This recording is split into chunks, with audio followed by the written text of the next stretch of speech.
How much of a scrapper do you have to be to play Division I football fullback at 5'7", 160 pounds? Well, that's what Tony Kopay did in the 1960s for the University of Washington Huskies. And in 1976-77, he was the offensive line coach for the Oregon State Beavers. Today, I'll tell you about my one-year experience playing Pac-8 football for the Oregon State Beavers and Tony Kopay. It's Flashback Friday next.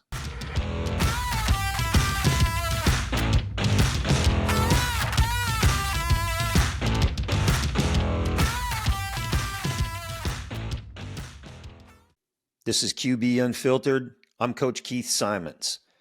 In 1976-77, I was a quarterback for the Federal Way High School in Federal Way, Washington, and was recruited to play football for Oregon State University down in Corvallis. Tony Kopay, the offensive line coach for the Beavers, was the man that recruited me. And let's just say it was quite an experience. Tony showed up at my house one day for a home visit at about 9 in the morning. He came in, my dad welcomed him, and then asked him if he wanted anything to drink, coffee, orange juice, something like that. Without batting an eye, Coach Kopay looked at my dad and said, "Well, if you got 3 fingers of bourbon, I'll take that."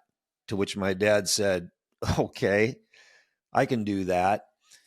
And we had just witnessed the Tony Kopay experience. Now, I signed with Oregon State, and once I got to Corvallis, the fun really started. He was always on my ass, always. And the one thing that really irritated him was how I wore my socks. Now, in high school, it was called wearing high whites. We would take our socks and we would yank them up as far as we could to the middle of our quads. No skin anywhere. That's wearing high whites. And that's how I was going to wear my socks when I went to play Division I football for the Beavers. Problem was, Craig Fertig was the head coach at Oregon State, and Fertig was a quarterback for the USC Trojans, and we were going to do things the Trojan way. And one of the things that USC did with their uniforms is their players wore their socks below the calf, and it was mandatory, and that's how we were going to do it.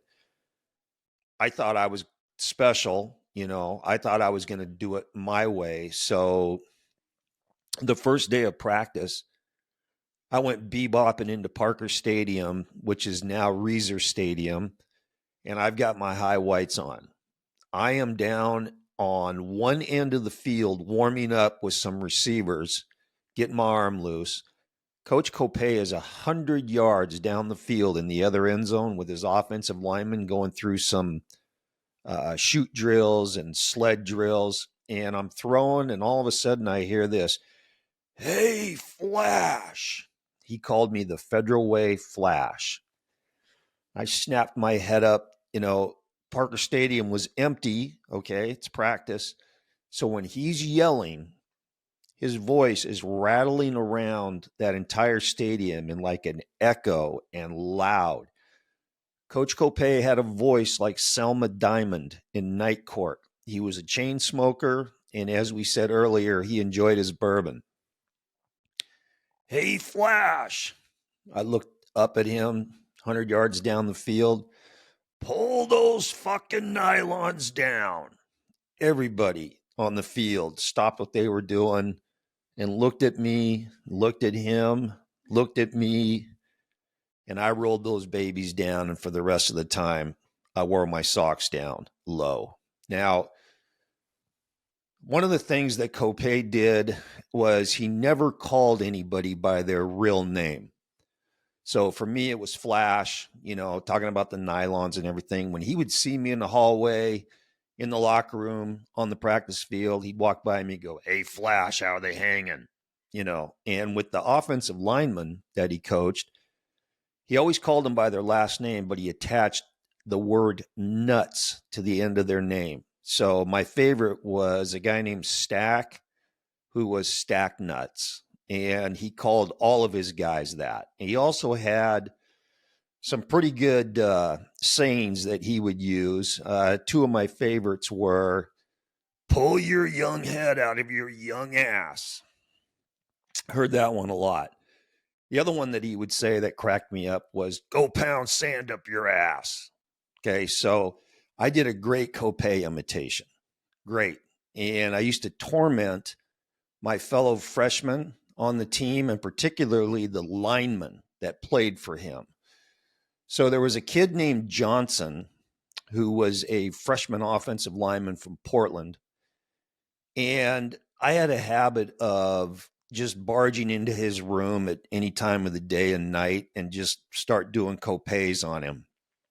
So one night, I don't have anything to do. So I go down to his room and barge in, complete dark, flip the light on. He's in bed.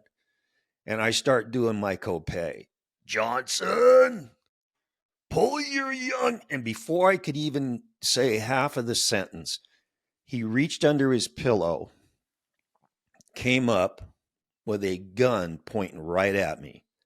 And he said, "Simons, get the hell out of here." Well, he didn't even have to finish that sentence. I was gone. Down the hallway, up the stairs, up to my room, jumped in bed, pulled the covers over my head. That's the last time I messed with him. The stories that the offensive linemen would tell about their film sessions were legendary.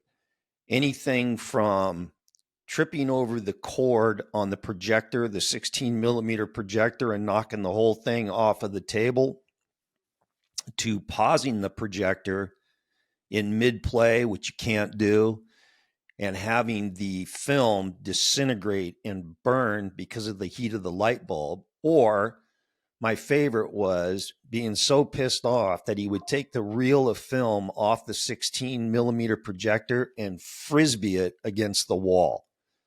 All the while chewing their asses out with his salty language and smoking cigarettes in the offensive line film room. What a hoot that guy was. That's Tony Kopay. He was old school. He was salty. He was tough. He was a scrapper. He loved his offensive linemen. And I played for him for a season. And that one year was quite an experience down in Corvallis with the Oregon State Beavers. So if you like these videos, please subscribe to the channel, hit the like button, and we'll see you next time. This is QB Unfiltered. And remember, always throw the ball short to guys who can score. See ya.